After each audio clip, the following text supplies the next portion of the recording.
எனக்கு நடந்தது நான் சொல்லணும்னு நினைக்கிறேன். ஊடகங்கள் இதெல்லாம் தாண்டி கடந்த வாரம் நம்ம நேர்காணல் தான் நினைக்கிறேன். முடிச்சுட்டு ஊருக்கு போறப்ப என்னுடைய வண்டி புல்லட் வண்டி நின்று போச்சு.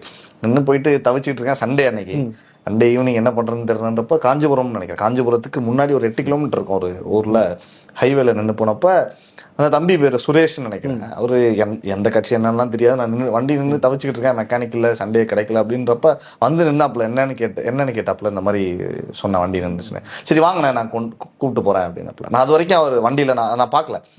ஸோ நான் அவர் வண்டி எடுத்துக்கிட்டு என்னோட புல்லட்டை டோக் பண்றாருண்ணே. ஒரு 8 கிலோமீட்டர் தூரம் டோக் பண்ணி என்னை கூட்டு போறாரு. கூட்டு போயிட்டு அந்த ஷோரூம்ல அங்க விட்டுட்டு அன்னைக்கு க்ளோஸ்டு, செக்யூரிட்டிட்ட சாவிலாம் கொடுத்துட்டு வந்து நான் திரும்பி வெளியே வரப்போ ஒரு வண்டி மாஸ்க்ல பார்க்குற விஜய் போட்டோ இருந்தது. ஓகே அதுல விஜய் போட்டோ இருந்தாலும் நான் கேட்டேன், சரி திருப்பி வரேன், என்ன கொண்டு போய் பஸ்ல விடணும், நான் அங்கேருந்து பஸ்ல வரணும்.